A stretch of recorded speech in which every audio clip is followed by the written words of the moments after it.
How many times have you been convinced to buy something you don't need? Can't remember? You're not alone.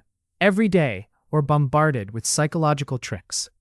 Imagine your ancestors being tricked into buying a new spear because it's limited edition. Wait, what? Exactly. We're living in a world where marketing geniuses have turned persuasion into an art form. Your brain is like a sponge, soaking up these tactics without even realizing it. It's like magic, but real and slightly more expensive. Let's talk about the scarcity principle. This little gem makes us believe that something is more valuable if it's scarce.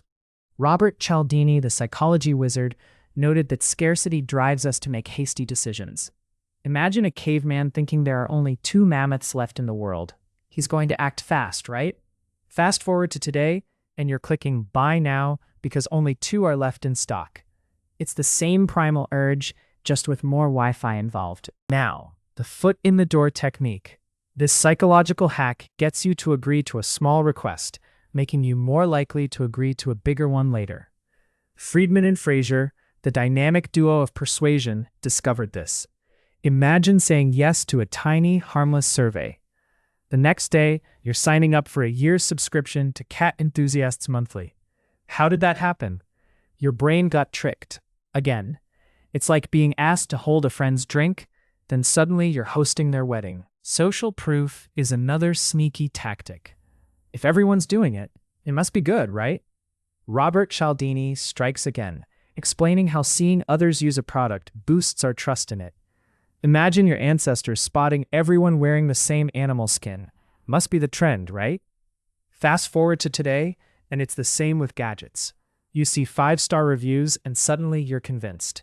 It's peer pressure, but with a price tag. Let's dive into authority and obedience. Remember the Milgram experiment at Yale? People followed orders from someone they believed had authority, even when it involved shocking others. Scary, right? Now, think about how often we buy products just because a doctor or expert recommends it. Your ancestors listened to the village elder. You listen to a person in a lab coat on TV. Picture this. You walk into a store and see a sign that says, only 2 left. Your heart races. You grab it, even if you're not sure why. This is the scarcity principle in action. It's like seeing a dinosaur running out of the forest. Act now or miss out forever. Okay, maybe not a dinosaur, but you get the point. The thrill of the chase, even if the prize is a blender. A friend of mine once took a small survey. The next day, they were invited to a major shopping event. Guess what? They went. Why? The foot in the door technique. It's like agreeing to babysit for an hour, then suddenly you're the kid's godparent. The trick is subtle, yet powerful. One small step for you, one giant leap for your wallet. Anchoring is a pricing trick that makes you think you're getting a deal. Tversky and Kahneman found that the first price you see sets your expectations. So that discounted $500 jacket, you think it's a steal because it was originally $1,000. In reality, it's just a fancy trick, like thinking you're saving time by taking a shortcut, only to end up in a traffic jam. Studies showed that changing how a product is presented can make it more appealing. Imagine a plain apple. Now picture it with a shiny label saying, organic, fresh, hand-picked. Suddenly, it's the apple of your dreams. This technique plays on our desire for quality and exclusivity. It's like transforming a caterpillar into a butterfly. Who doesn't love free stuff? Dan Ariely, a behavioral economist, explains that zero cost makes us irrationally excited. It's why you grab a free pen at a conference, even if you have 20 at home. It's like finding a treasure, even if the treasure is just a plastic spoon. That's the power of free, making you feel like a winner. The reciprocity rule is simple. You feel obligated to return a favor. Imagine getting a free sample at a store.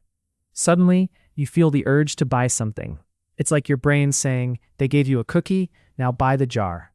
This tactic is as old as time, evolving from trading shells to trading coupons. Here's the twist. All these tactics are like puppet strings. You think you're making choices, but are you? It's like being in a play where you don't know the script. The marketers are the directors, and we're all just actors.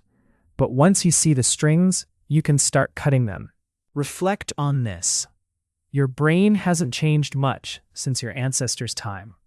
The same tricks that worked on them work on you.